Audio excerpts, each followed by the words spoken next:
The soul did not return to Kailash peacefully. It climbed the mountain carrying frustration.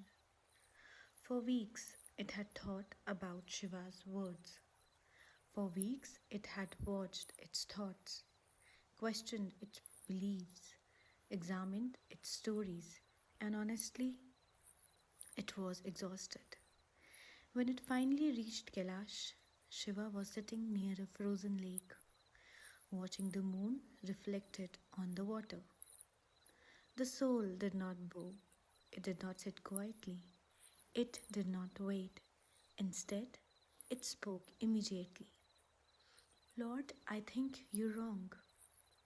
The words hung in the cold mountain air. For the first time, the soul had challenged Shiva.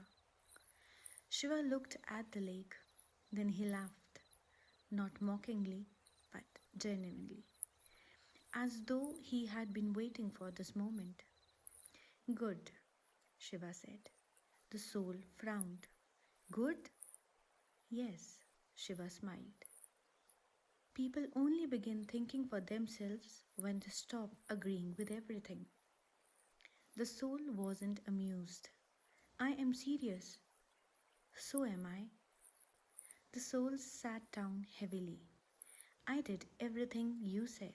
I questioned my stories, I watched my mind, I became aware of my patterns, and yet my life still looks the same. Shiva nodded. The soul continued. Everyone says healing changes everything, but sometimes it feels like healing is just another job, another thing to fix, another mountain to climb. For a while, neither spoke. Only the wind moved across the frozen lake. Then Shiva picked up a small stone. He tossed it across the ice. The stone slid for a long distance before stopping. Tell me, Shiva said, when did you learn that healing means becoming perfect? The soul blinked. You didn't have to, Shiva replied. It's hidden in your frustration. The soul looked away because part of it knew he was right. Shiva continued. You approach healing the way a merchant approaches a transaction. The soul looked confused. What does that mean? It means you believe that if you do enough inner work, life should reward you. The soul opened its mouth to object, then stopped, because that was exactly what it believed. Shiva watched the moon's reflection on the lake. You are still bargaining, the soul whispered. Bargaining? Shiva said, yes. I will heal if life improves. I will trust if I receive proof. I will let go if I'm guaranteed a better future. The soul became silent. The words felt uncomfortably accurate. Shiva turned towards it. That is not healing, my child. What is it then? It is negotiation. The soul started, again stopped, and then stared at the frozen lake. For the first time, it realized that even its spiritual journey had conditions attached. Shiva continued.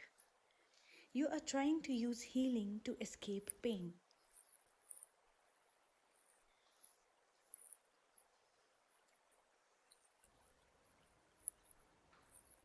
But healing was never meant to help you escape pain. The soul looked up. Then what is it for? Shiva's voice softened.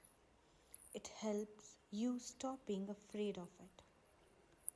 The mountain wind grew stronger. The soul sat quietly. Something inside it was beginning to crack. Not painfully, honestly.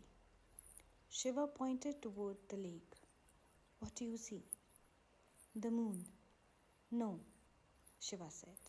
The soul looked again. The reflection of the moon. Shiva nodded. Exactly. Then he asked, what happens if the lake becomes disturbed? The reflection breaks. And what happens to the moon? The soul smiled faintly. Nothing. For the first time that night, Shiva smiled too. Most humans spend their lives trying to fix the reflection. The soul understood immediately its thoughts, its emotions, its fears, its circumstances, all are the reflection. But what is the moon? It asked.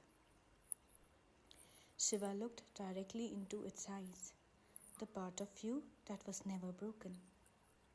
Silence. Not the uncomfortable silence of confusion, the peaceful silence of recognition. The soul felt tears forming, not because it had found an answer, but because it had stopped fighting. For the first time in a very long while, neither spoke. They simply watched the moon resting upon the frozen lake. Eventually, the soul stood. It did not have another question. It did not need one. Instead, it bowed, not to Shiva, but to the part of itself it had spent years trying to repair, the part that had never actually been damaged.